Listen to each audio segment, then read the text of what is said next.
கர்த்தருடைய பரிசுத்த நாமத்துக்கு மகிமை உண்டாவதாக. என்னுடைய பெயர் சுதன் வர்கீஸ். நான் இங்கே சேலம் ஜங்ஷனில் இருந்து நான் ஊழியம் பண்ணிக்கிட்டு இருக்கிறேன். நான் ஒரு சிறிய பாடலை பாடி நான் இந்த நேரத்தில் கர்த்தருடைய நாம மகிமைக்காக என்னுடைய சாட்சியை நான் பகிர்ந்து கொள்ள நான் விரும்புகிறேன். நடத்தி வந்த பாதைகளை நினைக்கும் போதெல்லாம் கண்ணீரோடு கர்த்தாவே நன்றி சொல்கிறேன். நடத்தி வந்த பாதைகளை நினைக்கும் போதெல்லாம் கண்ணீரோடு கர்த்தாவே நன்றி சொல்கிறேன். உங்க அன்பு பெரியது, உங்க இரக்கம் பெரியது, உங்க கிருபை பெரியது, உங்க தயவு பெரியது. உங்க அன்பு பெரியது, உங்க இரக்கம் பெரியது, உங்க கிருபை பெரியது, உங்க தயவு பெரியது. அநாதி சிநேகத்தால் என்னை நேசித்தீரையா, காருண்யத்தினால் என்னை இழுத்து கொண்டீரே. அநாதி சிநேகத்தால் என்னை நேசித்தீரையா, காருண்யத்தினால் என்னை இழுத்து கொண்டீரே. இப்பொழுதும் கூட என்னுடைய சாட்சி உங்கள் மத்தியில் நான் பகிர்ந்து கொள்ள விரும்புகிறேன். என்னுடைய பெயர் பாஸ்டர் சுதன் வர்கீஸ். நான் பிறந்து வளர்ந்தது எல்லாமே சேலம் மாவட்டம். என்னுடைய தகப்பனாருடைய பெயர் சுரேஷ், என்னுடைய தாயாருடைய பெயர் பிரேமா. நான் பிறந்து வளர்ந்தது எல்லாமே ஒரு கிறிஸ்துவ குடும்பத்தில் தான். கிறிஸ்துவ குடும்பம் என்றால் ரோமன் கத்தோலிக்கா திருச்சபையை சேர்ந்த ஒரு குடும்பத்தில் நான் பிறந்து வளர்ந்தேன். என்னுடைய தாயார் சிறு வயதிலிருந்தே அவர்கள் என்னுடைய தாயாருடைய குடும்பம் முழுவதுமே சிறு வயதிலிருந்தே ரட்சிக்கப்பட்டு பெந்தகோஸ்தே சபையில் ஒரு உறுப்பினராக இருந்து ஆவிக்குரிய ஜீவியத்தில் வளர்ந்தவர்கள். சொந்தத்திலேயே ஒரு மணமகனை பார்த்து நல்ல ஒரு குடும்பத்திற்கு கட்டி கொடுக்க வேண்டும் என்பதற்காக என்னுடைய தகப்பனார் ரோமன் கத்தோலிக்கத்தில் இருந்தபடினாலே அவருக்கு திருமணம் பண்ணி கொடுத்தாங்க. ரோமன் கத்தோலிக்க திருச்சபைக்கு ஞானஸ்நானம் எடுத்து எங்கள் அம்மாவை கட்டி கொடுத்தாங்க. பிற்பாடு எங்கள் அம்மாவுக்கும் என்னுடைய தந்தையாரும் பார்த்திங்கன்னா, எங்கள் அம்மா சின்ன வயசுலேருந்தே மிகவும் பக்தியாக வளர்க்கப்பட்டவர்கள். என்னுடைய தாயார் மிகவும் ஸ்ட்ரிக்டான ஒரு குடும்பம். தினமும் ஜெபிப்பது, துதிப்பது, ஆலயத்திற்கு செல்வது, ஆலயத்தை க்ளீன் பண்ணுவது, அந்த மாதிரி வளர்ந்தவங்க. என்னுடைய தகப்பனார் ரோமன் கத்தோலிக்க திருச்சபையில் பிறந்து வளர்ந்தவர். வாரானா சர்ச்சுக்கு போவாங்க. ஒரு கடமைக்கு கிறிஸ்தவராய் வாழ்வது போல தான் வாழ்ந்தாங்க. அவர் வாழ திருமணமானதற்கு பிற்பாடு என் தந்தையினுடைய சுபாவங்கள், பழக்க வழக்கங்கள் எல்லாம் கிறிஸ்துவத்திற்கு முரண்பாடான ஒரு பழக்க வழக்கமாக இருந்தது. அவர் குடிப்பதும், பல பெண்களோடு உறவு வைத்துக் கொள்வதும், குடும்பத்தில் சமாதானம் இல்லாததும், சம்பாதிப்பதும், தன் மனம் போன போக்கில் வாழ்வதுமாய் அவர் வாழ்ந்து வந்தார். என்னுடைய தாயார் மிகவும் கஷ்டப்பட்டு தான் எங்கள் எல்லாத்தையுமே இந்த குடும்பத்தை அனுசரித்து ஜெபத்தோடு எங்கள் வழிநடத்தினார்கள். நாங்கள் சிறு வயதிலிருந்தே எந்த ஒரு வசதியும் இல்லாதவர்களாக தான் வாழ்ந்தோம். ஆனாலும் கூட கர்த்தருடைய கிருபையினாலே, எங்கள் அம்மாவனுடைய ஜெபத்தினாலே, என் தாயினுடைய வழியில், என் தாயினுடைய அம்மா அப்பாவினுடைய மிகப்பெரிய ஒரு ஜெபத்தினால், அவருடைய உறுதுணையினால் நாங்கள் இன்றைக்கு இந்த அளவுக்கு வந்திருக்கிறோம் என்பது மிக மிக முக்கியம். கர்த்தர் பெரிதான கிருபை. எங்கள் குடும்பத்தில் மொத்தம் நாங்கள் 4 குழந்தைங்க. எங்கள் அம்மாவுக்கும் தாயாருக்கும் நாங்கள். மூத்தது என்னுடைய சகோதரி செலின். 2வது ஆண் மகனில் நான் தான் மூத்த மகன் சுதன் வர்கீஸ். எனக்கு பிற்பாடு 2 சகோதரர்கள் உண்டு. என் குடும்பத்தில் முதல்ல பெண் குழந்தை தான் பிறந்தது. எங்கள் அப்பாவுடைய குடும்பத்தில் பார்த்திங்கன்னா ஆம்பளை பையன் தான் பிறக்கணும்னு சொல்லி ரொம்ப ஆசையாக விருப்பத்தோடு எதிர்பார்த்துட்டு இருந்தாங்க. ஆனால் மூத்தது எதிர்பாராதமாக பெண்ணாக பிறந்ததுனால எங்களுடைய சகோதரியை பார்த்திங்கன்னா எங்கள் அப்பாவுடைய குடும்பத்தில் யாருமே பார்க்கவும் இல்லை, விசாரிக்கவும் இல்லை, கூட்டிகிட்டு போகவும் இல்லை. எங்கள் அம்மாவுடைய அம்மா வீட்டிலேயே தான் எங்கள் அம்மா இருந்தாங்க கிட்டத்தட்ட குழந்தை பெருசாகிற வரைக்கும். 2வதும் பையனாக தான் பிறக்கணும் அப்படின்னு எதிர்பார்த்தாங்க. அப்போ பார்த்திங்கன்னா ரொம்ப மாமியாருடைய சப்போர்ட் இல்லை, நாத்தனாருடைய சப்போர்ட் இல்லை. குடும்பம் பெரிய குடும்பம், கல்யாணம் பண்ணிட்டு போனது, பிறந்ததும் பெரிய குடும்பம். ஆனால் யாருடைய சப்போர்ட் இல்லாமல் ரொம்ப கஷ்டப்பட்ட ஒரு சூழ்நிலையில் ஆண்டர்கிட்ட ஜெபம் பண்ணாங்க. எங்கள் அம்மாவுடைய அம்மா அவங்க போகிற சர்ச்சில், டேவிட் பாஸ்டர் சர்ச்சில் போய் பாஸ்டர்ட்டையும் பாஸ்டர் மாட்டையும் சொல்லி ஜெபம் பண்ணாங்க. அடுத்து பிறக்கக்கூட குழந்தை ஒரு நல்ல ஒரு ஆண்மகனாக கிடைக்கணும். குழந்தை பெண்ணாக பிறந்ததுனால குடும்பத்தில் அக்செப்ட் பண்ணிக்கல அப்படின்னு சொல்லி, அதனால் என்ன பண்ணிட்டாங்கனாக்கா போய் ஜோம் பண்ணாங்க. போய் ஜோம் பண்ண அடுத்த ஒரு மாதத்துல 2 மாதம் நான் கர்ப்பம் தரிக்கப்பட்டேன். கர்ப்பந்தரிக்கப்பட்டு அப்போவும் எல்லாருமே பொண்ணாக தான் இருக்குமோ, இல்லை பையனாக இருந்தாக்கா உனக்கு வந்து இந்த வீட்டுக்கு வரலாம், நீ பொண்ணாக இருந்ததுன்னா இன்னொரு கல்யாணம் பண்ணி வச்சுருவேன் அப்படின்ற மாதிரியான எல்லா குடும்பத்தில் இருக்கக்கூடிய ஒரு சில காரியங்கள் நடைபெற்றது. ஆனால் வந்து எங்கள் அம்மா வந்து ஒரு பக்கம், ஆண்டவரே நீங்கள் ஒரு அற்புதம் பண்ணணும், இப்படிப்பட்ட ஒரு சூழ்நிலை இருக்குது, என்னுடைய கணவர் இப்படி இருக்காரு, எங்கள் மாமியார் அப்படி சொல்லிட்டு இருக்காங்க அப்படின்னு சொல்லி ரொம்ப மனவேதனையில் இருக்கும்போது எங்கள் அம்மாவோட கற்பத்தின் காலம் நெருங்கி நான் வந்து பிரசவத்தின் காலம் வந்து நான் பிறந்தேன். பிறந்ததுமே பொண்ணாக தான் இருக்குன்னு நினச்சி எங்கள் அப்பா எட்டி எட்டி ஜன்னலில் பார்த்தார். ஆனால் பையனாக இருக்கும்போது ரொம்ப சந்தோஷப்பட்டாங்க. ஆனால் எங்கள் அம்மா வந்து கர்ப்பம் தரிக்கப்பட்ட நாட்களில் பாஸ்டரம்மாட்ட ஜெபம் பண்ணும்போது ஒப்பு கொடுத்த ஒரு வார்த்தை, எங்கள் அம்மாவும் என்னுடைய பாட்டியும், ஆண்டவரே நீர் கொடுக்கிறது பையனாக இருந்தால் நிச்சயம் அவன் ஒரு ஊழியத்தை செய்வான், மரண பரியந்தம் ஊழியம் பண்ணுவான், அவன் வந்து உலகத்தின் காரியத்தில் இருப்பதை காட்டிலும் உங்களுடைய பாதையில் உங்களுடைய வேலையை செய்கிறதுல நாங்கள் அவனை ஒப்பு கொடுக்குறோன்னு சொல்லி கர்ப்பம் தரிக்கிறதுக்கு முன்னாடி ஒப்பு கொடுத்தபடினாலே பிறந்த உடனேயே ஊழியக்காரனாக தான் வருவான்னு சொல்லிட்டு ஒரு பக்கம் அவங்க எல்லோரும் விசுவாசத்தோடு இருந்தாங்க. அப்புறம் குடும்பத்தில் எப்பவும் போல் அம்மாவும் ஜெபத்தில், துதியில், சர்ச்சில் எல்லாவற்றிலும் வளர்க்கப்பட்டதுனால நாங்கள் வந்து பார்த்திங்கன்னா காலையில் ஆனால் எங்கள் அப்பா அம்மா கூட ரோமன் கத்தோலிக்கா திருச்சபைக்கு போவோம். சாயந்தரத்தில் நான் எங்கள் பாட்டி வீட்டில் தான் வளர்ந்ததுனால எங்கள் பாட்டி கூட இருந்து நான் வந்து சாயந்தரத்தில் அவங்க சர்ச்சுக்கு, பெண்டகோஸ்டல் சர்ச்சுக்கு ஆவிக்குரிய ரீதியாக வளர்ச்சிக்கு எனக்கு உறுதுணையாக இருந்தது அந்த சர்ச்சுக்கு போகிறது. ஸோ எனக்கு ரொம்ப பிடிச்சிருந்தது இந்த ஈவினிங்கில் இந்த சர்ச்சுக்கு போயிட்டு பாடல் பாடுவது, ஆண்டுடைய வார்த்தையை வசனத்தை கேட்பது. அப்போ என்னுடைய பள்ளி பருவங்கள் எல்லாம் போய்கொண்டிருக்கும் போது ஒரு 6 வயசு 7 வயசு அந்த மாதிரி இருக்கும்போது பார்த்திங்கன்னா திடீரென்று எனக்கு ஒரு காய்ச்சல், ஒரு மே மாத சமயத்தில் காய்ச்சல் வந்தது. 2001 2002 சேலம் பட்டணத்தில் மிக கொடிய ஒரு வியாதி வந்து எல்லாருக்கும் பரவுச்சு, ஒரு காய்ச்சல், கொடும் காய்ச்சல். அப்போ அந்த டெங்கு காய்ச்சல் வந்து அப்போ தான் புதுசாக பரவ ஆரம்பிச்சது சேலத்தில். நான் அப்போ வந்து சேலத்தில் வந்து பார்த்திங்கனாக்கா லீவ் டைம், அந்த சமயம் ஸ்கூல் முடிஞ்சு திடீர்னு ஒரு 2 நாள் காய்ச்சல் வயப்பட்டு நான் வந்து ரொம்ப உடல்நிலை சரியில்லாமல் ஆகி நான் படுத்த படுக்கையானேன். நார்மல் காய்ச்சலாக தான் இருக்கும் அப்படின்னு சொல்லிட்டு என்ன பண்ணாங்கன்னா வீட்டில் வந்து பார்த்திங்கனாக்கா ஹாஸ்பிட்டல் கூப்பிட்டு போயிட்டு வந்துட்டு இப்படியே 2-3 நாள் ஓடிச்சு. என்ன தான் நம்ம வந்து வீட்டில் டெய்லி ஜெபம் பண்ணுறாங்க, பாட்டி அம்மா எல்லாருமே, ஆண்டவரே நீங்கள் சுகப்படுத்துங்கன்னு சொல்லி டெய்லி குடும்ப ஜெபம், பைபிள் வாசிக்கிறது, இப்படி தான் என்னை வளர்த்துனாங்க. நான் முடியாமல் இருந்தப்பையும் அப்படி தான் வீட்டில் ஜெபம், துதி, எல்லா ஊழியக்காரங்களுக்கெல்லாம் சொல்லி, சர்ச்சில் எல்லாருக்கும் சொல்லி ஜெபம் பண்ண ஆரம்பித்தாங்க. திடீர்னு எனக்கு முடிய ரொம்ப சிவியரானவுடனே டாக்டர் வந்து பிளட் டெஸ்ட் எடுக்கணும்னு சொன்னதான் டெஸ்ட் எடுத்துகிட்டு உடனே வந்து சென்ட் மேரிஸ் ஹாஸ்பிட்டல், தாயார் மடம்னு சொல்லுவாங்க, 4 ரோடில் இருக்குது, குழந்தை இயேசு சர்ச்சுக்கு பின்பக்கம், அந்த ஹாஸ்பிட்டலில் அப்போ அட்மிட் பண்ணாங்க. அட்மிட் பண்ணி டாக்டர்ஸ் எல்லாருமே பார்த்திங்கனாக்கா 3 நாள் லீவுக்காக வெளியில் போயிட்டாங்க.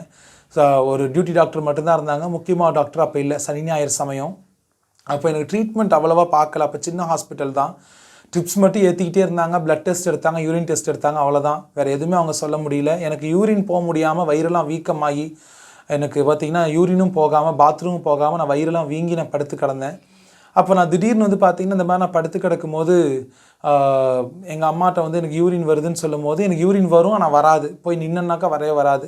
ரொம்ப வயிற்று வலி ஏற்பட்டு நான் அழுக ஆரம்பித்தேன், எனக்கு ரொம்ப வயிறு வலிக்குதுன்னு சொல்லி.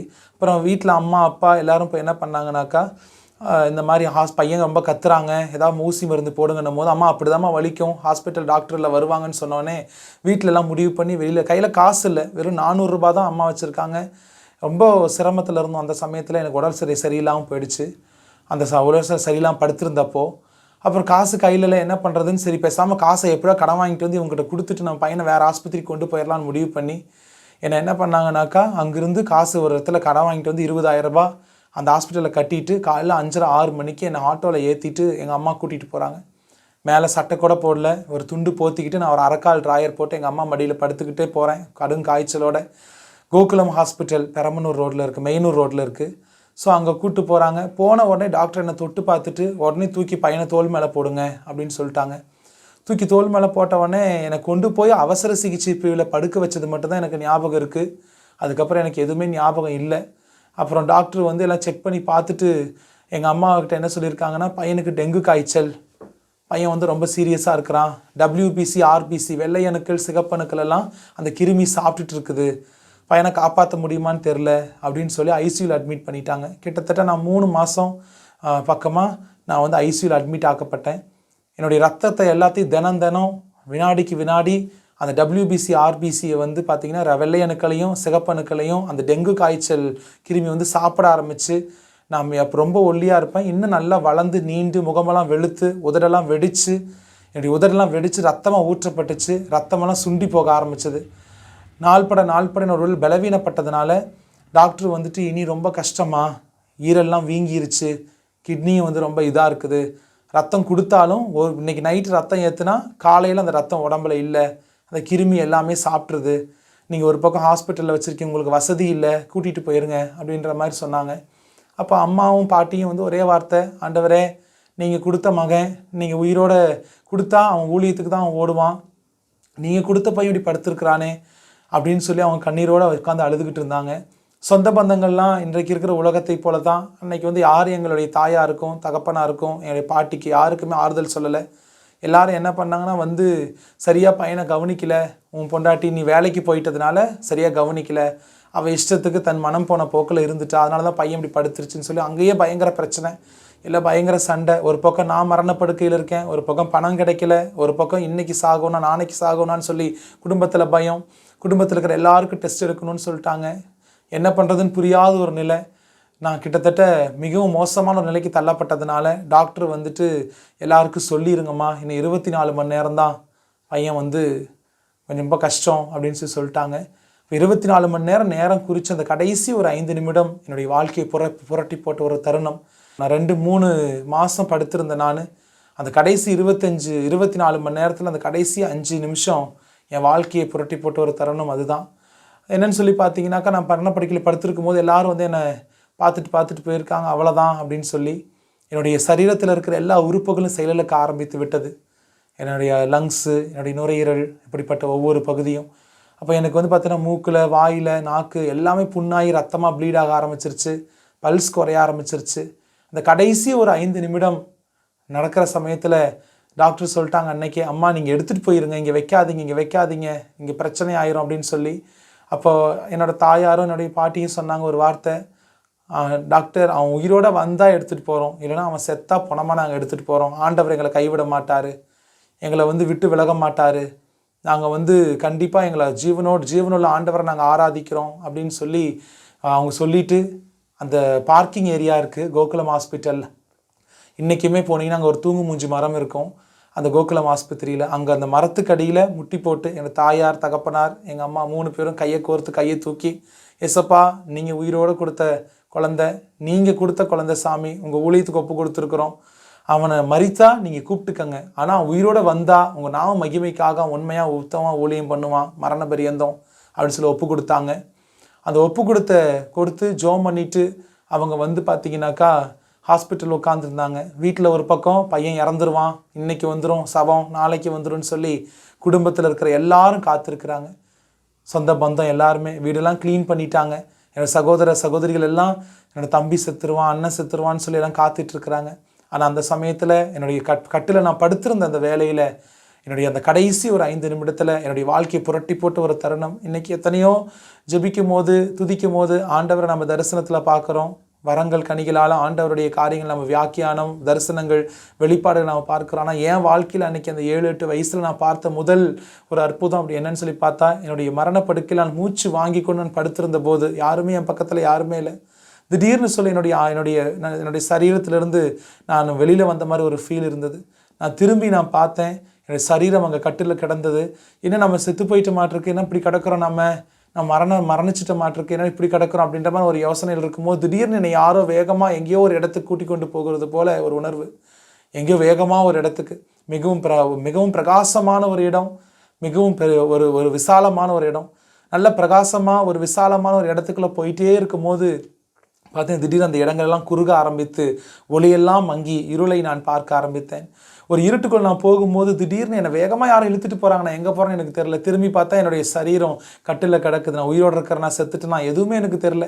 ஆனால் நம்ம அவ்வளோதான் ஆட்டிருக்கு, நம்ம வாழ்க்கை அவ்வளோதான் போல இருக்குது, நம்ம ஏதோ ஆயிடுச்சு ஆட்டிருக்கு நம்மளுக்கு அப்படின்ற ஒரு யோசனையில் நான் போய்கொண்டிருக்கும் போது என்னுடைய கட்டிலுக்கு பக்கத்தில் இருந்து ஒரு சத்தம் வந்தது. அந்த ஒரு சத்தத்தை நான் அப்படி திரும்பி பார்த்தேன். அந்த சத்தம் என்னன்னு சொல்லி பார்த்தீங்கன்னா, என்னுடைய கட்டில் பக்கத்தில் நின்று கொண்டிருந்த ஒரு தேவதூதனை நான் பார்த்தேன் முதலாக. அந்த தேவதூதன் வந்து பார்த்தீங்கன்னாக்கா அந்த இருளை பார்த்து ஒரு வார்த்தை சொன்னார், இப்படியாக, இருளே உனக்கு இவன் மீது அதிகாரம் இல்லை, இவன் செய்ய வேண்டியது இன்னும் அநேகம் அப்படின்னு சொல்லி அந்த சொன்ன மாத்திரத்தில் தன்னுடைய கரத்தில் ஒரு சின்ன ஒரு குப்பியை போல ஒரு பாத்திரம் இருந்தது. அந்த தண்ணீரை எடுத்து என் தலையின் மீது அவர் ஊற்றினார், என் சரீரத்தின் மீது, தலையிலிருந்து கால் வரைக்கும் ஊற்றின மாத்திரத்தில் எனக்கு என்ன நடந்ததுன்னே எனக்கு தெரியல. அப்படியே கடந்து என்னுடைய ஆத்மா ஒரு பக்கம் கிடக்குது, நான் ஒரு பக்கம், சரீரம் ஒரு பக்கம் கிடக்குது.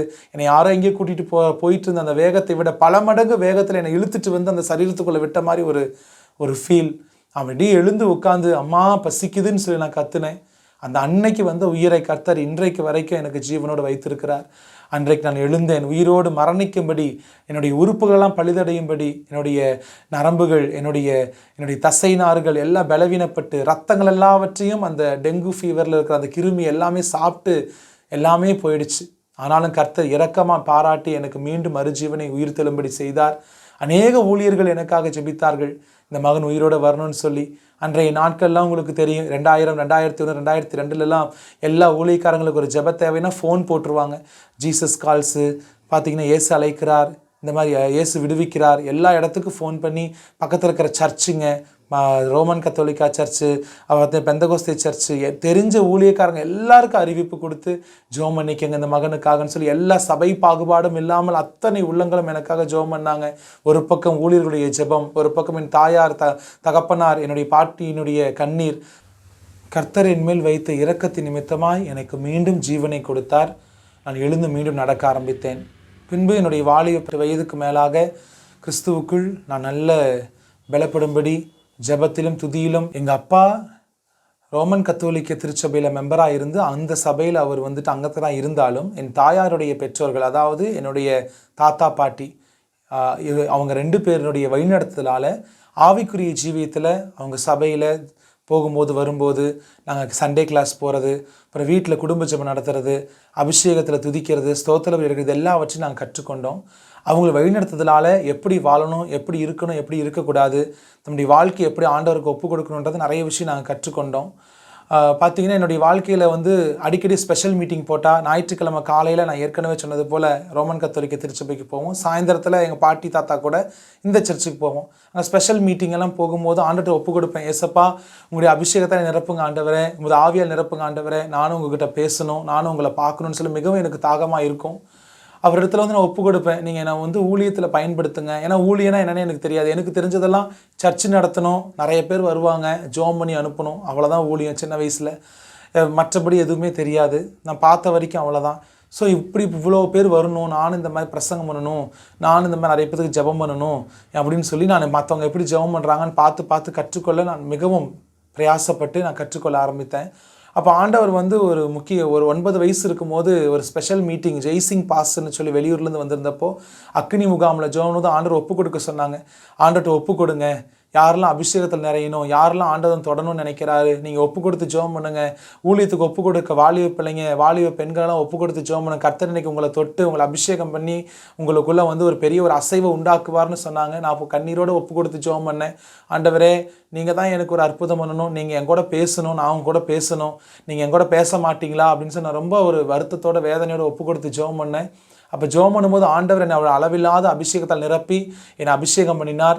பின்பு அவருடைய அபிஷேகத்தினால அந்நிய பாஷை நிரப்பி என்னுடைய வாழ்க்கையை வாலிபத்திற்கு டீனேஜுக்கு முன்னாடியே என்னை ஆண்டவர் அபிஷேகத்தை நிரப்பி என்னை சரி செய்யும்படியாக தன்னுடைய ஆவியாக எனக்குள் கொடுத்து என்னை வழிநடத்த ஆரம்பித்தார்.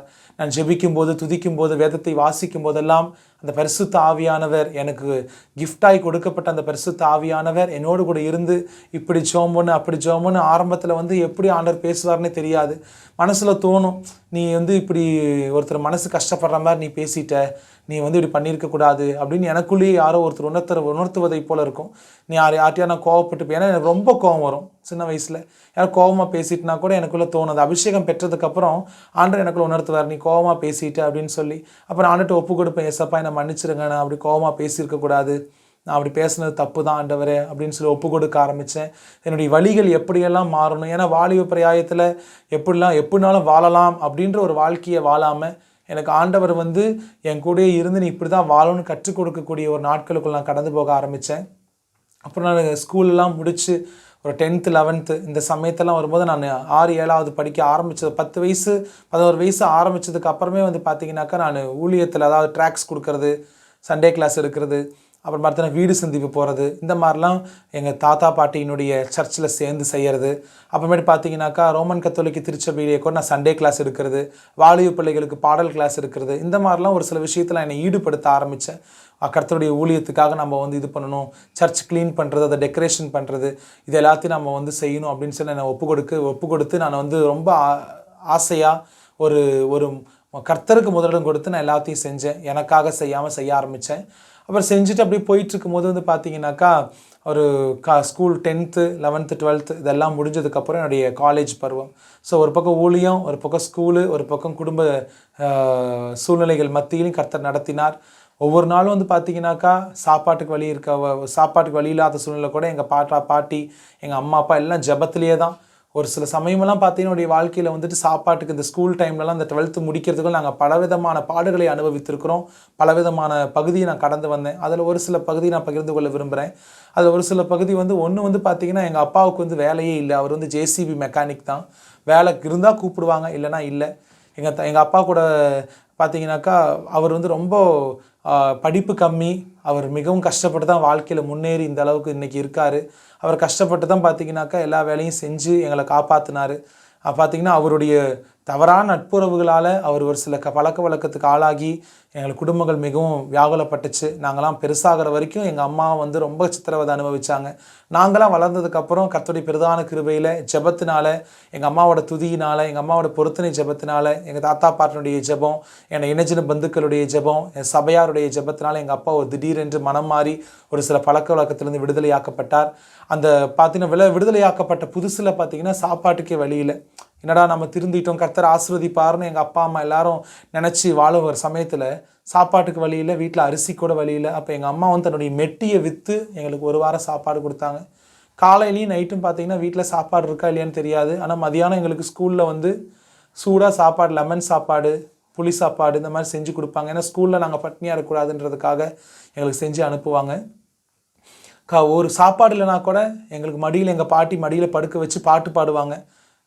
பழைய பாட்டெல்லாம் பாடி அப்படியே விசிறிகிட்டே இருப்பாங்க ஸ்தோத்திரம் பண்ணி. நாங்கள் ஸ்தோத்திரம் பண்ணிக்கிட்டே பாட்டு பாடிட்டு தூங்கிடுவோம். இது வரைக்கும் யார்ட்டையும் நாங்கள் போய் சாப்பாடு இல்லை, சாப்பாட்டுக்கு எங்களுக்கு வழி இல்லைன்னு யாரும் போய் நிற்காத அளவுக்கு எங்களை ஸ்தோத்திரம் பண்ணியே தான் தூங்க வைப்பாங்க, ஜெபம் பண்ணியே தான் எங்களை தூங்க வைப்பாங்க. அவங்களுக்கு பெரியவங்களுக்கு இல்லைனா கூட எங்களுக்கு எப்படியாவது ஒரு வேளை சாப்பாடு, ஒரு வேளை கஞ்சாவது எப்படியாவது வறுத்து காய்ச்சி கொடுத்துருவாங்க எங்களுக்கு. அப்படி தான் கர்த்தர் நடத்தினார். எவ்வளவோ பாடுகள் மத்தியில் எங்களை ஆண்டவர் நடத்தி அந்த 12வது எப்படியோ நான் பாஸ் பண்ணது பெருசு. 12வது 10th ஏன்னா எனக்கு படிப்பு ரொம்பவே வரவே வராது. ஸோ அப்போ கர்த்தருடைய பிரதான கிருபையில் ஆண்டவரே நான் உங்களுக்கு ஊழியம் செய்யணும், என்னை படிக்க பாஸ் பண்ண உதவி செய்யுங்கன்னு எப்படியோ பாஸ் பண்ணோம். அப்புறம் என்னுடைய காலேஜ் டேஸ் அப்போ தான் ஸ்டார்ட் ஆகுது. படித்ததெல்லாம் government school, Neelambal Subramaniam higher secondary ஸ்கூல்னு 6th 12th வரைக்கும் சூரமங்கலம் சேலமில் படித்து முடித்தோம். கவர்மெண்ட் ஃபீஸு கம்மி தான். ஆனால் வந்து அது படித்து 12வது வரைக்கும் முடிச்சிட்டோம். அடுத்து காலேஜ் போகணுமே அப்படின்னு சொல்லி வரும்போது எல்லாருமே, என்னோடய ஃப்ரெண்ட்ஸ் எல்லாருமே ப்ரைவேட்டில் போட்டாங்க. நான் வந்து நம்மளால் கட்ட முடியுமா அப்படின்னு யோசனை பண்ணிவிட்டு நான் வந்து என்ன பண்ணேன், நம்ம கவர்மெண்ட்ஸ் காலேஜில் போட்டுக்கலாம் அப்படின்னு முடிவு பண்ணேன். நான் கவர்மெண்ட் காலேஜ் 2-3 காலேஜ் அப்ளை பண்ணேன். என் மார்க் ரொம்ப கம்மி மார்க் தான். அவங்க வந்து எனக்கு கிடைக்குமா அப்படின்னு எனக்கு ஒரு சந்தேகம் தான். ஆனாலும் ஆண்டவர் அற்புதம் பண்ணுவார் அப்படின்னு நம்பிக்கையில் போட்டேன். நான் போட்டு 2-3 காலேஜில் போட்டேன். 7 arts government arts college Salem 7, Thiruvalluvar college Rasipuram, Chowdeswari 3லேயுமே போட்டேன். 3லேயுமே எனக்கு கிடச்சிருச்சு இடம். ஆனால் வீட்டில் சொன்னாங்க, இல்லை நீ ப்ரைவேட் காலேஜில் போய் சேரு, பரவாயில்ல, நான் கடன் வாங்கி உன்னை படிக்க வைக்கிறேன்னாங்க. நான் சொன்னேன், அம்மா அப்பாட்ட நமக்கு வசதி இல்லை, சொந்தமாக ஒரு வீடு இல்லை, நமக்கு சொல்லிக்கிற அளவுக்கு மற்றவங்க மாதிரி இல்லை, நம்ம சொந்தக்காரங்க மத்தியில் இப்படிப்பட்ட ஒரு வாழ்க்கை வாழ்ந்துட்டுருக்குறோம். ஆனால் நான் வந்து கவர்மெண்ட் காலேஜ்லாம் போய் சேர்ந்துக்கிறேன், எங்கே படித்தா என்ன, எனக்கு அங்கே வந்து ஸ்காலர்ஷிப்லாம் கிடைக்கும், நான் அங்கேயே படிச்சுக்கிறேன்னு சொன்னேன். எங்கள் வீட்டில் இல்லை, நீ அங்கே தான் போய் படிக்கணும் அப்படின்னாங்க. நான் சொன்னேன், இல்லை எனக்கு அங்கே இஷ்டமே கிடையாது, தம்பிங்களா அக்காவை வேணால் நீங்கள் அங்கே போய் சேர்த்து படிக்க வைங்கன்னு சொல்லி நான் சொன்னேன். அதுக்கு அவங்க சொன்னாங்க, சரி உன் இஷ்டம்னு சொல்லி சொன்னாங்க. ஆனால் நான் வந்து ஒரு பக்கம் ஒருவேளை ஆண்டவர் எனக்குள்ளே வந்து ஏன் அந்த எண்ணத்தை கொடுத்தாரோ எனக்கு தெரியல, கவர்மெண்ட் காலேஜே சேர்ந்துக்கோன்னு சொல்லி. ஏன்னா என்னால் கவர்மெண்ட் காலேஜ் ஃபீஸே எனக்கு வருஷம் கட்டுறதுக்கு எங்கள் வீட்டில் காசு இல்லை, அதுதான் உண்மை.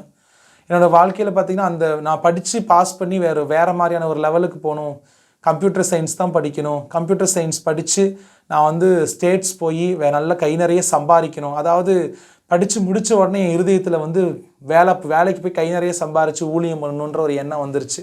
எனக்கு கையில் காசு இல்லாமல் நம்ம ஊழியம் பண்ண முடியாது, காசு தான் எல்லாம் அப்படின்ற ஒரு எண்ணம் என்னுடைய இருதயத்தில் வந்துருச்சு என்னுடைய வாலிபத்தில். அப்போ வந்து ஆண்டவர் வீட்டில் ஒரே பிரச்சனை இல்லை, நீ வந்து இதுதான் படிக்கணும் அப்படின்னு எங்கள் மாமா ரொம்ப கத்த ஆரம்பிச்சிட்டார். என்னுடைய தாய் மாமா ரொம்ப கத்த ஆரம்பிச்சிட்டாரு. அவர் என்ன சொல்லிட்டாருன்னா, இல்லை நீ வந்து இங்கிலீஷ் பிஏ இங்கிலீஷ் தான் படிக்கணும்னாரு. நான் ரொம்ப மனவேதனையோட டென்ஷனோட கண்ணீரோட தான் அந்த குரூப்பை எடுத்தேன். அதுதான் உண்மை. சந்தோஷத்தோடலாம் எடுக்கலை. சரி என்ன இவங்க டார்ச்சர் பண்ணுறாங்களே அப்படின்னு தான் எடுத்தேன். ஆனால் வந்து கடைசியாக அதுதான் எனக்கு கிடச்சது. நானும் அதை போய் ஜாயின் பண்ணேன். ஜாயின் பண்ணி கவுன்சிலிங் போனேன். போய் லைனில் நிற்கும் போது எல்லாரையும் கூப்பிட்டாங்க, என்னையும் கூப்பிட்டு கேள்வியெல்லாம் கேட்டாங்க. கேட்டுட்டு ஃபீஸ் வந்து 1650 ரூபா கட்டணும், ஃபஸ்ட் இயர் ஃபீஸு. அப்போது என் கையில் வந்து பார்த்திங்கன்னா வெறும் 100 ரூபா தான் இருந்துச்சு. எங்கள் அம்மாட்டி காசு இல்லை. அம்மாட்ட போய் சொன்னேன், இன்னும் 2 நாளில் ஃபீஸ் கட்டணும்னு சொல்லிட்டாங்க, என்ன பண்ணுறதுன்னு தெரிலன்னு. அம்மாவும் சரி ஏதோ ஒன்று பண்ணுவோம் அப்படின்ட்டு. அப்போ ரொம்ப கஷ்டம், என்ன பண்ணுறதுன்னு தெரில, பண்ணுவோன்னாங்க. நான் வந்து இங்கே ராம் தேட்டரில் ஒரு சிஎஸ்ஐ சர்ச் இருக்குது. அந்த சிஎஸ்ஐ சர்ச்சில் போய் நான் பண்ணேன். இப்போ ராம் தேட்டர் ஜங்ஷனில் வந்து ஒரு சிஎஸ்ஐ சர்ச் இருக்குது. அங்கே போய் நான் முட்டி போட்டு ஜெபம் பண்ணேன், ஏசப்பா எனக்கு இந்த மாதிரி காசு கேட்குறாங்க, என்கிட்ட காசு இல்லை, நான் காலேஜ் படிக்கணும், எனக்கு உதவி செய்யுங்க, யார் மூலமாக கொடுங்கன்ட்டு நான் வெளியே வந்தேன். வெளியில் வந்து நின்றுட்டு இருக்கும்போது யாருன்னே தெரியாத ஒரு ஐயா வந்தார். வந்துட்டு என்னப்பா படிக்கிற அப்படின்னு சொல்லி கேட்டார். தாத்தா நான் இந்த மாதிரி இது படிக்கிறேன் அப்படின்னு நான் சொன்னேன்.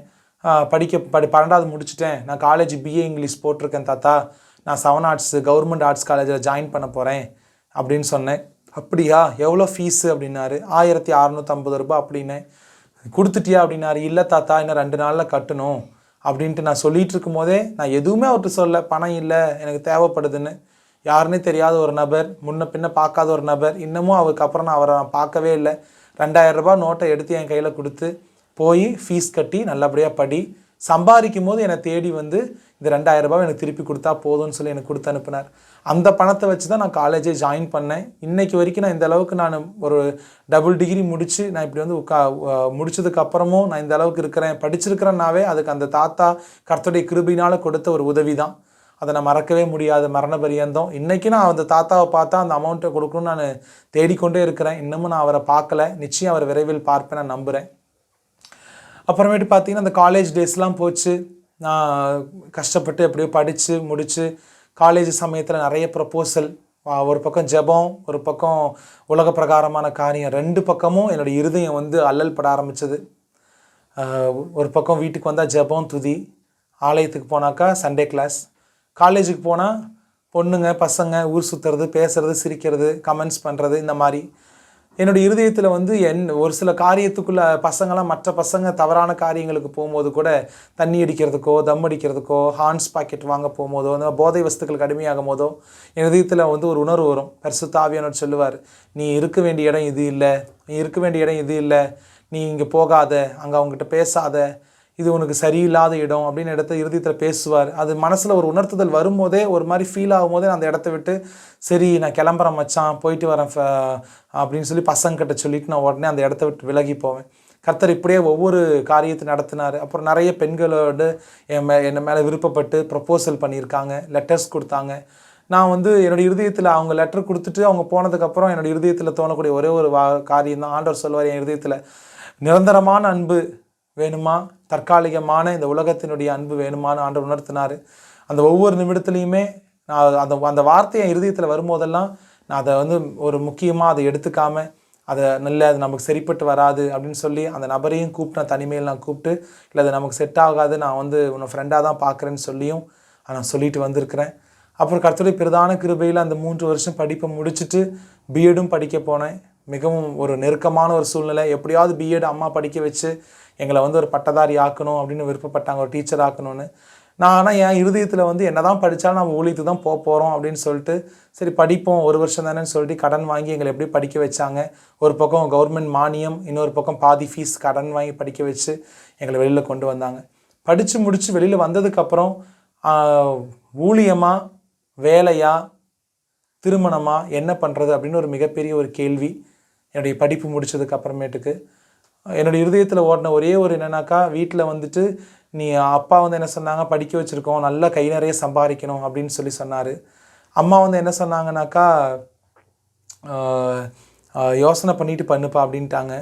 நான் வந்து யோசனை பண்ணி, மாமா வந்து கவர்மெண்ட் ஜாபுக்கு தான் நீ போகணும் அப்படின்னாங்க. ஆனால் நான் வந்து என்ன பண்ணேன், என்ன யோசனை பண்ணுறதே தெரியாது, படிக்கணும்னு படிச்சிட்டோம், இது எப்படி முடிய போகுது, எப்படி நம்ம ஒரு தெளிவுக்குள்ளே வருவோன்னே தெரியலையே அப்படின்னு சொல்லிட்டு இருக்கும்போது ஆண்டவர்கிட்ட நான் ஒப்பு கொடுத்தேன். ஏசப்பா இன்றைக்கி ஊழியத்துக்கு பொருளாதாரம் முக்கியம், என் குடும்ப சூழ்நிலை சரியில்லை. நான் ஒரு 5 வருஷம் மட்டும் நான் வேலைக்கு போயிட்டு 5ஆவது வருஷம் முடிஞ்சதுக்கப்புறம் நான் முழு நேர ஊழியத்துக்கு வந்துடுறேன், அது வரைக்கும் நான் பார்ட் டைம் ஊழியம் பண்ணுறேன்னு சொல்லிவிட்டு நான் இந்த படிப்பு அந்த வேலைக்கு போகிறதுக்கு நான் ஆண்டவர்கிட்ட ஒப்பு கொடுத்து ஜெபம் பண்ணி ஆண்டவரோட கூட ஒரு உடன்படிக்கையை செஞ்சு நான் ஒரு 5 வருஷம் வேலைக்கு போகிறேன்னு சொல்லி little flower higher secondary matriculation school ஃபோர்வேர்ட்ஸில் இருக்குது சேலத்தில், அந்த மெட்ரிக் ஸ்கூலில் நான் வேலை பார்த்தேன். ஸோ வேலை பார்க்கும்போது பார்த்திங்கன்னா நான் போய் இன்டர்வியூக்கு போனேன். ஆண்டவரே எனக்கு இன்டர்வியூ கூட எனக்கு சரியாக வராது, எனக்கு பேச கூச்சமாக இருக்கும்னு நான் போனேன், நின்னேன். என்னை பார்த்தாரு பிரின்ஸிபல் ஃபாதர். பார்த்த உடனே என்னை ஒரு சில கேள்வி கேட்டார். எனக்கு போச்சு, நம்ம கண்டிப்பாக செலக்ட் ஆக மாட்டோம், நமக்கு திறமை இல்லைன்னு நினச்சேன். நான் கர்த்தர் போய் நின்ன உடனே எனக்கு செலக்ட் பண்ணி ஒரு சில கேள்வியை கேட்டுட்டு அடுத்த நாளே ஸ்கூலில் நான் வாத்தியாராக போக ஆரம்பித்தேன். பகலெல்லாம் ஸ்கூலு, நைட்டெல்லாம் ஊழியம், சைஞாயிறான ஊழியம், இப்படி என்னுடைய வாழ்க்கை போய்கொண்டிருந்தது. ஒவ்வொரு வருஷமும் நான் படிக்கும் போது நான் ரொம்ப சிரமப்பட்ட பாடங்கள் நான் நடத்தும் போது என் பிள்ளைகளுக்கு ரொம்ப ஈஸியாக இருந்தது. ஒரு வருஷத்துக்கு 15 சென்டம், 10 சென்டம், 20 சென்டம் அந்த மாதிரி என்னுடைய நடத்தக்கூடிய பாடத்தில் ஆண்டவர் கொடுக்க உதவி செஞ்சார். 5 வருடங்கள் ஓடிச்சு மடமடன்னு. 5 வருஷம் ஓடி முடித்த கடைசி தருணத்தில் நான் ஜெபம் பண்ணிகிட்டு இருக்கும்போது ஆண்டவர் சொன்னார், 5 வருஷம் முடிஞ்சிருச்சு, இப்போ என்னுடைய வேலையா உன்னுடைய உலக பிரகாரமான வேலையான்னு சொல்லி. அந்த வார்த்தையை ஆண்டவர் கேட்கும் போது பார்த்தீங்கன்னாக்கா எனக்கு சிஎஸ்ஐ ஸ்கூல் குகையிலிருந்து எனக்கு ஒரு ஆஃபர் வந்திருந்தது. எனக்கு தெரிந்த ஒரு டீச்சர் மூலமாக, ஒரு பிஷப் மூலமாக, ஒரு சிஎஸ்ஐ பிஷப் மூலமாக எனக்கு ஒரு ஆஃபர் கொடுத்தாங்க. நீங்கள் வந்து இங்கே ஒரு பிஜி அசிஸ்டண்ட் தேவைப்படுது, நீங்கள் இங்கே வாங்க, நீங்கள் கரஸில் எம்ஏ போட்டுட்டு இங்கே வாங்க, நாங்கள் உங்களுக்கு போஸ்டிங் போட்டு தரோம், நீங்கள் ஊழியம் பண்ணிகிட்ருக்கீங்க கேள்விப்பட்டோம், உங்கள் கேரக்டர் உங்களோட திறமையெல்லாம் கேள்விப்பட்டோன்னு சொன்னாங்க. இப்போ கவர்மெண்ட் ஜாப் ஆஃபர் வந்திருந்தது. குடும்ப கஷ்டம், கடன், சொந்த வீடு இல்லை, இடம் இல்லை, ஆண்டவர் மட்டும்தான் எங்களுக்கு முழு சொத்து, ஆண்டவருடைய வசனம் தான் எங்களுக்கு எல்லாமே அப்படின்னு வாழ்ந்துக்கிட்டு இருந்த அந்த தருணம். அப்போது அப்படி ஒரு ஆஃபர் வரும், ஆண்டுகிட்ட ஒப்பு கொடுத்து ஜெபம் பண்ணேன். ஏசப்பா, ஒரு பக்கம் இந்த அளவுக்கு இந்த 5 வருஷம் உயர்த்துனீங்க, ஒரு பக்கம் ஊழியத்தில் வழி நடத்துனீங்க, இன்றைக்கி இப்படி ஒரு ஆஃபர் வந்திருக்குது, நான் என்ன பண்ணட்டும்னு சொல்லி கேட்கும்போது ஆண்டவர் சொன்னார், நான் வேணுமா பணம் வேணுமான்னு ஒரே வார்த்தை கேட்டார். நான் சொன்னேன், ஆண்டவர்கிட்ட நீங்கள் தான் எனக்கு வேணும்னு சொல்லிட்டு சொன்னேன். உடனே ஆண்டவர்கிட்ட ஒப்பு கொடுத்துட்டு 5ஆவது வருஷம் முடிகிறதுனால பார்த்துக்கிட்டு இருந்த அந்த ப்ரைவேட் வேலையும் எழுதி கொடுத்துட்டு ரிசைன் பண்ணிவிட்டு முழு நேர ஊழியத்துக்காக நான் கடந்து வந்தேன். முழு நேர ஊழியத்துக்கு நான் கடந்து வந்ததுக்கு அப்புறமேட்டுக்கு ஆண்டவர் இடத்துல நான் ஒப்பு கொடுத்து ஜெபம் பண்ணேன். ஆண்டவரே, நான் பிறந்து வளர்ந்ததெல்லாம் ரோமன் கத்தோலிக்கா திருச்சபை, நான் ரட்சிப்புக்குள்ளே வந்து ஆண்டவர் ருசித்ததெல்லாம் என்னுடைய தாயாரினுடைய அப்பா அம்மா, என்னுடைய பாட்டி தாத்தாவினுடைய வழிநடத்துதல். இப்போ நான் எப்படி நான் ஊழியம் பண்ணுறது? இன்றைக்கி இந்த உலகத்தில் வந்து சபை பாகுபாடு அப்படின்றது மிகவும் ஒரு ஒரு ஒரு கட்டுக்கோப்பாக, ஒரு ரூல்ஸ் அண்ட் ரெகுலேஷன்ஸ் மாதிரி இன்றைக்கி வந்துருச்சு. ஏசப்பா, உங்கள் வசனத்தை நான் எப்படி பிரசங்கிக்கிட்டோன்னா என்ன பண்ணுவேன், நான் எந்த பக்கம் எந்த சபைக்கு சார்ந்தவன்ற மாதிரி எனக்கு பலவிதமான யோசனைகள். இன்னொரு பக்கம் பார்த்தீங்கன்னாக்கா நான் வந்துட்டு ஆவிக்குறி ஜீவியத்தில் பேசுகிற விதத்தெல்லாம் பார்த்துட்டு ரோமன் கத்தோலிக்க திருச்சபையில் இருக்கிற ஒரு சில ஊழியக்காரங்க பார்த்திங்கன்னா பிரதர்ஸ் மாதிரி இருக்கிறவங்க, சிஸ்டர்ஸ் மாதிரி இருக்கவங்க, அந்த விசுவாசிகளே கூட என்ன இந்த பையன் வந்து சபைக்கு போகிறவனாட்டம் பேசுகிறான்ற மாதிரிலாம் சொல்லுவாங்க சின்ன வயசுலேயே. அப்புறம் நான் அதெல்லாம் பெருசாக எடுத்ததில்லை. ஆனால் இன்றைக்கி நான் ஒரு பொறுப்புக்குள்ளே வரும்போது, ஊழியம்னு வரும்போது எனக்குள்ளே அந்த யோசனைகள்லாம் வர ஆரம்பிச்சு நான் கேள்வி கேட்க ஆரம்பித்தேன். நான் காத்திருந்து ஜெபம் பண்ணேன். ஆண்டவர் இடத்துல பேசினார் ஒரு வார்த்தை, ஆண்டவரே நான் என்ன ஆண்டவரே பண்ணிவிட்டு நான் ரூமில் உட்காந்து நான் கதறி எழுதி ஜெபம் பண்ணேன். இந்த பக்கம் போனால் அவங்க சொல்லுவாங்க, அந்த பக்கம் போனால் இவங்க சொல்லுவாங்க, நான் யாருக்கு தான் ஊழியம் பண்ணிவிட்டேன் ஏசப்பா, நான் எந்த சபையில் மெம்பராக இருக்கட்டும் நான் ஆண்டர்கிட்ட ஒப்பு கொடுத்து நான் ஜெபம் பண்ணும்போது ஆண்டவர் இடத்துல உணர்த்திய ஒரே ஒரு வார்த்தை தான், ஒரு பைபிள் எழுதப்பட்ட ஒரு வார்த்தையை வச்சு என்கிட்ட பேசினார். இயேசு கிறிஸ்துவின் ரத்தம் சகல பாவங்கள் நீக்கி நம்மை சுத்திகரிக்கும். அந்த வார்த்தை தான், சகல பாவங்களையும் நீக்கி நம்மை சுத்திகரிக்கும் அப்படின்னு சொல்லி தான் போட்டிருக்கே தவிர ஆர்சி சபையில் இருக்கிற மக்களுடைய பாவங்கள் மட்டும்தான், ரோமன் பெந்தகோஸ்தி சபையில் இருக்கிற விசுவாசிகளுடைய பாவங்கள் மட்டும்தான், அப்புறம் செவன்த்-டே சர்ச்சில் இருக்கிற பாவங்கள் இருக்கிற விசுவாசிகளுடைய பாவங்கள் மட்டும்தான், இல்லை இந்துக்களுடைய பாவங்கள் மட்டும்தான் கழுவப்படும் போடப்படலையே. சகல ஜனங்களுடைய சகல பாவங்களுமே, ஜனங்களுடைய பாவங்கள் கழுவப்படும் அவருடைய இயேசு கிறிஸ்து ரத்தத்தினால தான் வாசிக்கிறோம். அப்போ நமக்காக அவர் ரத்தம் சிந்தி, எல்லாருக்காக ரத்தம் சிந்தி இருக்கிறார். நம்ம யாருன்னு தெரியாது போதே அவர் நமக்காக ரத்த சிந்தி மீட்டிருக்கிறாரு அப்படின்னு சொல்லி வசனம் சொல்லுதே. அப்போ நாம் வந்து எந்த சபையும் பாகுபாடும் இல்லாமல் நம்ம ஊழியம் பண்ணணும். இந்த மக்கள் அந்த மக்கள்னு போனால் ஒரு குறிப்பிட்ட குரூப் ஆஃப் பீப்புளுக்கு தான் நம்ம வந்து ஊழியம் பண்ண முடியும். ஆனால் நாம் வந்து எல்லாருக்கும் ஆண்டுடைய வசனத்தை இன்னதென்று நாம் வந்து சத்தியத்தை போதித்து அந்த சத்தியத்தின் மூலம் கிடைக்கிற விடுதலையை பிள்ளைகளுக்கு நம்ம சொல்லி அவங்க நேர்வழியில் நடத்தி அவங்க பரலோக ராஜ்யத்தினால் கூட்டிகிட்டு போகணுமே தவிர நீ இந்த சபை, நீ பாகுபாடற்றவன், நீ இங்கே வரக்கூடாது அங்கே வரக்கூடாது அப்படின்ற ஒரு எண்ணமே நமக்குள்ளே இருக்கக்கூடாதுன்றது ஆவியான இடத்துல பேசினார். ஏன்னா இந்த உலகத்தில் வந்து பார்த்திங்கன்னா எனக்குள்ளே வந்த ஒரு யோசனைனா, இன்றைக்கு நிறைய தொழுகை செய்யக்கூடிய தெய்வங்களை வணங்கக்கூடிய நபர்கள் கூட ஒரு ஒரு ஒரு ஏரியாவில் 10 தொழுகை செய்யக்கூடிய இடங்கள் இருந்தால் அவங்க எந்த இடத்துக்குனாலும் போய் அவங்க தொழுகை செஞ்சுட்டு வரலாம். அதே மாதிரி வந்து பார்த்தீங்கன்னாக்கா மற்ற பிற மத சகோதரர்கள் கூட பார்த்தீங்கன்னாக்கா இன்றைக்கி தன் ஊரில் ஒரு 20-30 கோவில்கள் இருந்தாலும் அந்த எல்லா இடத்துல அவங்க போய் அவங்க அர்ச்சனை செய்து தன்னுடைய தெய்வங்களை போய் அவங்க பார்த்துட்டு அவங்க வந்து கும்பிட்டுட்டு வரலாம். ஆனால் இன்னைக்கு கிறிஸ்தவர்களுக்குள்ள அந்த ஒரு ஒற்றுமையும் அந்த ஒரு எல்லா திருச்சபைக்குள்ளேயும் எல்லா நபர்களும் போக முடியாத ஒரு சூழ்நிலை இருக்குது. ஏன்னா இன்றைக்கி இது என்னுடைய சபை உன்னுடைய சபை, இது என்னுடைய சர்ச்சு என்னுடைய சர்ச், என்னுடைய ஸ்தாபனம் உன்னுடைய ஸ்தாபனம், நீங்களாம் வேற நாங்களாம் வேற, இது எங்களுடைய பைபிள் உங்களுடைய பைபிள் அப்படின்ற வார்த்தையினுடைய இருதயத்தில் அது ஓடிக்கொண்டே இருந்தது. நான் வந்து முழுநேர ஊழியத்துக்குள்ள நான் வரும்போது அவனிடத்தில் பேசுகிறேன், இப்படிப்பட்ட பாகுபாடு உன்னுடைய ஊழியத்தில் இருக்கக்கூடாது, இப்படிப்பட்ட ஒரு சுயம் உன்னுடைய இருதயத்தில் இருக்கக்கூடாது. நான் எல்லாருக்காக ரத்தம் சிந்தி இருக்கிறேன், நான் யாருக்காகவும் நான் பிரித்து பாகுபாடு பண்ணி நான் ரத்தம் சிந்தலை, நான் எல்லாருக்காக சிந்தி இருக்கிறேன்னும் போது என்னுடைய சத்தியம் என்னுடைய வார்த்தை என்னுடைய வசனம் எல்லாருக்கும் பொதுவானது அப்படின்னு சொல்லி ஆண்டவர் இடத்துல பேசினார். அதனால் இன்றைக்கு வரைக்கும் எந்த ஒரு சபை பாகவும் இந்த சபைக்கு இந்த டினாமினேஷனுக்கு கீழே தான் நாங்கள் இருக்கிறோம் அப்படின்னு இல்லாமல் வேதத்தின் அடிப்படையில் கிறிஸ்துவ வார்த்தையினுடைய அவர் பேசின அந்த உயிருள்ள வார்த்தையின் அடிப்படையில் இன்றைக்கி ஊழியம் செய்து கொண்டிருக்கிறோம். சேலம் பட்டணத்தில் பார்த்தீங்கன்னா அநேக மக்கள் ஹிந்துஸ், இஸ்லாத்தை சேர்ந்தவங்க, மற்ற மதத்தை சேர்ந்தவங்க பார்த்தீங்கன்னாக்கா யாருன்னு தெரியாதவங்க ரோட்டில் போகிறவங்கலாம் கூட ஒரு நாள் வந்து இங்கே மீட்டிங் நடக்கும்போது வந்து உட்காந்துட்டு ஜெபம் பண்ணிக்கிட்டு போகிற அளவு கர்த்தர் செஞ்சுருக்காரு. இன்றைக்கு வரைக்கும் கர்த்தர் நடத்தின எல்லா நன்மைகளுக்காக அவருடைய கிருபைகளுக்காக நான் நன்றி செலுத்துகிறேன். இன்றைக்கும் பார்த்தீங்கன்னா சர்ச் இல்லை. நிறைய பேர் கேட்பாங்க, ஏன்னா இத்தனை வருஷம் ஊழியம் பண்ணுற, வேலையை விட்டுட்டு வந்துட்ட, குடும்பத்தில் இவ்வளோ கடன் இருக்குது, நீ எப்படி முன்னேறுவ, நீ எப்படி வருவ, நீ வந்து இதெல்லாம் ஒரு சப்பக்கட்டு, நீ வேலைக்கு போகாமல் சுகமாக இருப்பதற்காக ஊழியன்ற பேரில் நீ ஓடிக்கிட்டு இருக்கிற அப்படின்னு சொல்லி நிறைய நபர்கள், சொந்த பந்தங்கள், தெரிஞ்சவங்க, என் கூட வேலை பார்த்தவங்க நிறைய நபர்கள் கேட்பது உண்டு. ஆனாலும் கூட சிலுவையை அறிந்தவனுக்கு அது வல்லமை, அதை அறியாதவனுக்கும் அது மடைமை அப்படின்னு எழுதியிருக்கிற வார்த்தையின்படி ஆண்டவர் வந்து நம்ம ஆண்டவருடைய சிலுவையின் வல்லமை அறிந்திருக்கிறதுனால இந்த ஊழியத்தை வந்து எவ்வளோ பாடுகள் நம்ம காலடி எடுத்து வச்சுட்டோம். கலப்பையின் கை வைத்தவன் பின்னிட்டு பார்க்காதிருக்க கடவன் என்ற வார்த்தையின்படி வச்சுட்டோம். நம்ம பின்னிட்டு போகக்கூடாது. குடும்பத்தில் எவ்வளோ கஷ்டம் இருந்தாலும், வியாதி இருந்தாலும், மரணப்படுக்கை இருந்தாலும் நம்ம விட்டு போகக்கூடாது. வந்துட்டோம், செத்தாலும் ஊழியம், பொழைச்சாலும் ஊழியம் அப்படின்ற ஒரு முடிவுக்குள்ள நான் வந்துட்டேன். அதுதான் உண்மை. போன வருஷத்தில் கூட கையில் ஒன்றுமே காசு இல்லை. கொரோனா காலகட்டத்தில் ஆண்டவர் தான் நடத்துகிறார் எங்கள் குடும்பத்தை. சம்பளம் இல்லை, வருமானம் இல்லை, எதுவுமே இல்லை. எல்லாரும் கேட்டாங்க, நீ ஸ்கூலுக்கு போயிட்டு இருந்தீங்கன்னா கூட நீ வேலையை நின்னதுக்கப்புறம் கூட மாதம் ஒரு பாதி சம்பளம் போட்டிருப்பாங்கன்னு. ஆனால் அங்கே போனாலும் போகலனாலும் கர்த்தர் எனக்கு கொடுத்த ஜீவனுக்கு நான் உண்மையாக இருக்க நான் விரும்புகிறேன். கர்த்தர் கொடுத்த ஜீவனை நம்ம வாங்கிக்கிட்டு பணத்தை பார்த்துட்டு அவருக்கு துரோகம் பண்ணக்கூடாதுன்னு நான் நினச்சேன். அதனால தான் நான் ஊழியத்தை முழு நேரத்துக்குள்ளே நான் கடந்து வந்தேன். பார்த்திங்கன்னா அந்த சமயத்தில், கொரோனா சமயத்தில் அப்பாவுக்கு திடீர்னு வந்து பார்த்திங்கன்னா 2022 கடைசி 2021 நவம்பர் டிசம்பரில் பார்த்திங்கன்னா திடீர்னு ஒரு மாதிரி நெஞ்செல்லாம் ஒரு மாதிரி உறுத்துதுன்னாரு. என்னப்பா ஒரு மாதிரி உறுத்துது அப்படின்னு சொல்லி சொன்னோம். போய் செக் பண்ணுறதுக்கு கூட்டிகிட்டு போய் பார்த்தாக்கா ஹார்ட் அட்டாக் வந்துருச்சுன்னு சொல்லிட்டாங்க. கையில் ஒன்றுமே இல்லை, வெறும் 4000 ரூபாய் கையில் இருக்குது. டாக்டர் வந்து ஹார்ட் அட்டாக்கு, ஸ்டென்ட் வைக்கணும், அடைப்பு இருக்குது, ஒரு வாழ்வு வந்து 90%, இன்னொரு வாழ்வு 95%, இன்னொரு வாழ்வு 93%. ஸோ இத்தனை சதவீதம் வந்து வாழ்வு அடைபெற்றிருக்குது. இதை வந்து உடனே ஆப்ரேஷன் பண்ணி ஆகணும், எக்கோ எடுக்கணும், ஸ்டென்ட் வைக்கணும், அப்படி என்னென்னமோ சொல்ல ஆரம்பிச்சிட்டாங்க. கையில் காசு இல்லை, ஒன்றுமே இல்லை. அப்போ நாங்கள் எல்லா இடத்துலையும் எங்கெங்கேயோ போய் அலைஞ்சு திரிஞ்சு எப்படியோ கடன்பட்டு அவர் வந்து கர்த்தருடைய மகாபிரதான கிருபை தான். ஒரு 5 நாள் எக்ஸ்ட்ரா அந்த வழி எங்கள்கிட்ட சொல்லாமல் இருந்திருந்தாலும் ஸ்பாட்லேயே அவர் இறந்துருப்பார்.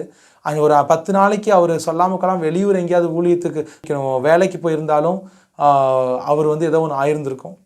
வேலைக்கு ஏதாவது ஒரு தொழிலுக்காக போயிருந்தால் ஏதோ ஒன்று ஆகி அவர் மரிச்சிருந்திருப்பார்.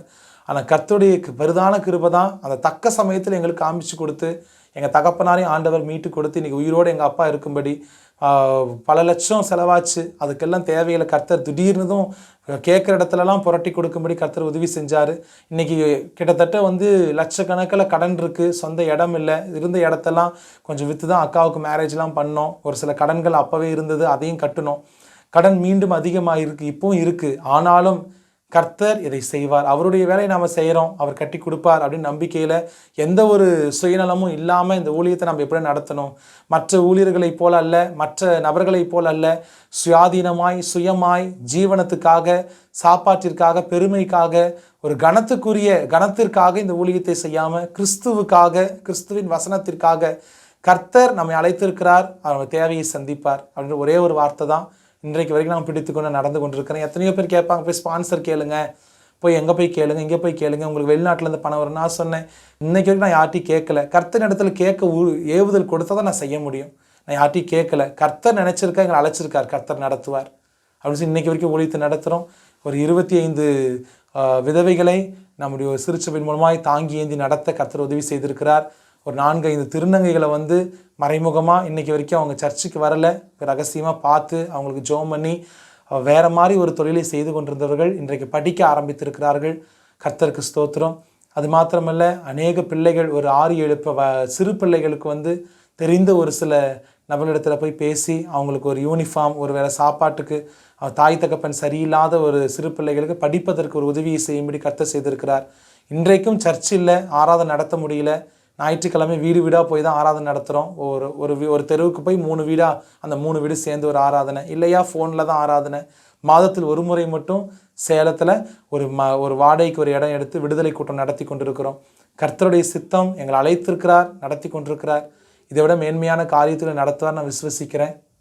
ஏன்னா இந்த ஊழியம் கர்த்தருடையது, எங்களுடையது அல்ல. அவருடைய மேன்மைக்காக போராடி கொண்டிருக்கிறோம். மரண பரியந்தம் நிச்சயமாய் நாங்கள் போராடி கிறிஸ்துவுக்காக ஒரு கூட்ட ஜனத்தை இந்த சேலம் பட்டணத்தில் ஆயத்தம் பண்ணுவோம். மரணத்திலே என்னை நினைவு கூர்ந்த ஆண்டவர், நான் மரணிக்கிற வரைக்கும் நான் அவரை நினைவு கூர்ந்து கொண்டே இருப்பேன். எங்கள் குடும்பம் நினைவு கூர்ந்து கொண்டே இருக்கும். நாங்கள் மரணிக்கிற வரைக்கும் நாங்கள் ஒருபோதும் கர்த்தரை விட்டோ கர்த்தருடைய ஊழியத்தை விட்டோ விலகாதிருக்க பிள்ளைகளாகி நீங்கள் ஒவ்வொருவரும் ஜெபித்து கொள்ளுங்கள்.